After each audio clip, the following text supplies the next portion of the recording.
Hello and welcome! In this lecture we're going to take everything that we have built so far and create a really nice complete level. Now the structure for this lecture is more of an overview rather than a step-by-step guide. Everything that I'm going to do here has already been done in a step-by-step way in previous lectures. All I'm doing is just combining everything into a nice level. So let's see a brief overview of what I built using everything we created in this entire course. Now before I started building the final level, I took some time to just think of what I wanted to build. Nothing too intense, so I didn't make any kind of paper prototype or anything like that. Really just spent some time thinking of what I wanted the final level to be like and how I could make it all using all of the things that we built during the course.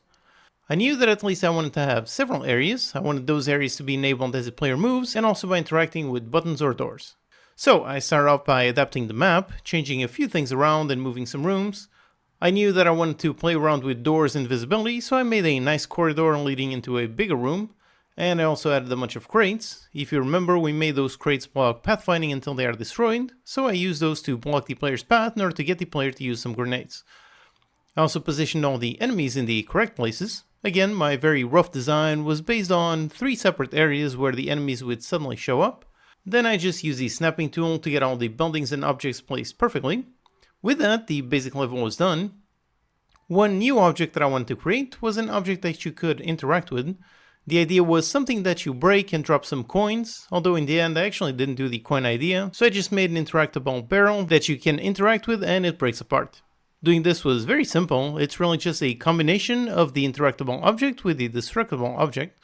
I sliced the object in various parts using ProBuilder, just like we did for the crates, then I made it interactable just like the door. And when interacting with the object, I just spawned the parts and explode them. So pretty simple, took me about 15 minutes to create a completely new unique object type. After that was making a simple level scripting script, meaning just a simple script that would listen to some events and trigger certain actions. I placed a bunch of simple black sprites to hide various areas of the world. Then on the script, for the first part, I just listened to the event when a unit moves. If the unit passes through a certain position, then it hides the first few sprites and enables the first few enemies.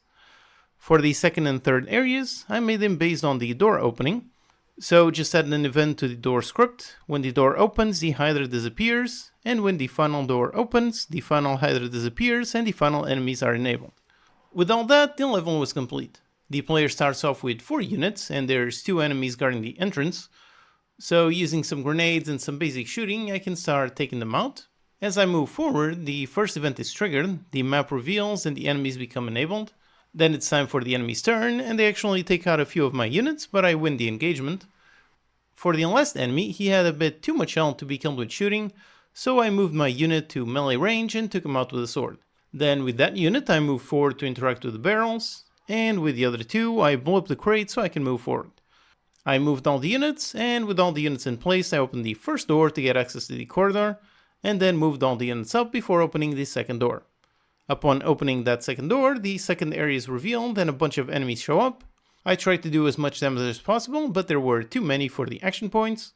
So in their turn, they got some nice shots and they took down some more of my units. And in the end, in my turn, I managed to run up to the enemy and slash him. With that, I cleared the whole map and won the level. Alright, awesome! So this is really just a simple example showcasing everything we built in this course and an example of just how much you can expand upon it. Thanks to how the code is set up in a really nice clean way, it was super easy for me to add a completely new object type. And it was also super easy to hook onto some events and make some basic level scripting.